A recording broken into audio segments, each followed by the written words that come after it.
NEET विवाद पर छात्रों का गुस्सा बढ़ता दिख रहा है। सरकार के पेपर लीक से इनकार के बाद छात्र सड़क पर उतर आए हैं। हैरानी की बात यह कि नीट धांधली पर पटना और गोधरा में गिरफ्तारी हुई।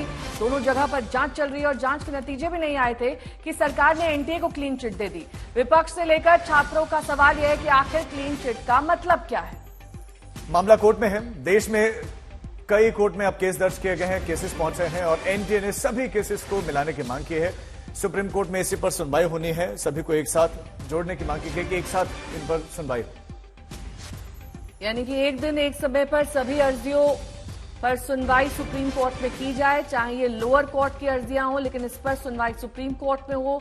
नीट को लेकर अब ये मांग उठ रही है कि इसमें एसआईटी का गठन किया जाए या फिर सीबीआई जांच की जाए, क्योंकि पेपर लीक मामले को लेकर छात्रों में गुस्सा और आक्रोश है और इसी के चलते अलग अलग शहरों में प्रदर्शन भी किया जा रहा है। दरअसल ये छात्रों के भविष्य का सवाल है, जिसमें कल एनटीए द्वारा ये कहा गया कि 1563 छात्र जिनको ग्रेस मार्क्स दिए गए हैं उनके पास विकल्प है दोबारा परीक्षा देने का या फिर बिना ग्रेस मार्क के अपने अंकों को स्वीकार करने का।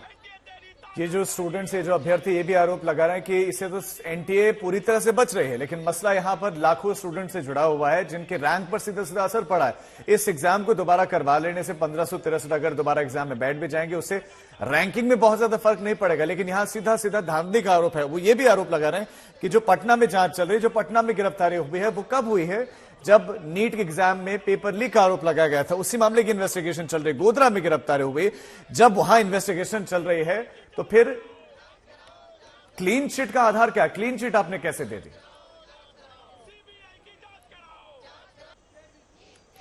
संजय शर्मा मेरे सहयोगी जुड़ गए हैं तमाम जानकारी के साथ।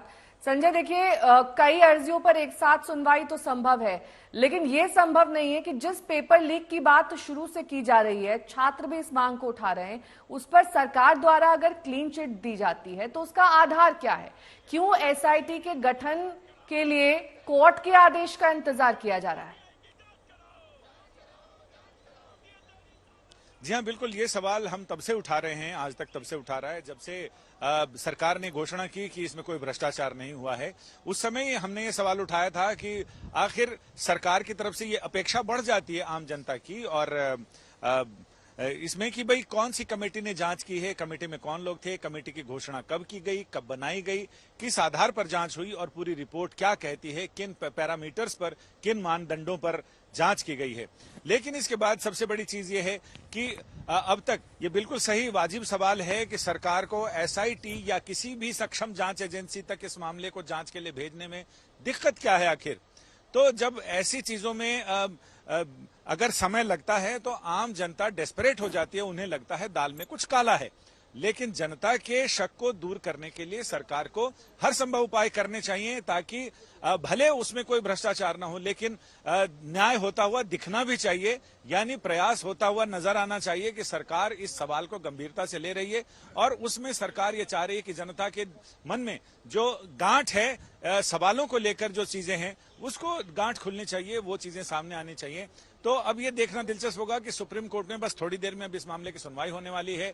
एनटीए 3 पिटीशन दाखिल किया है एनटीए ने। उन्होंने कहा है कि ट्रांसफर पिटीशन है।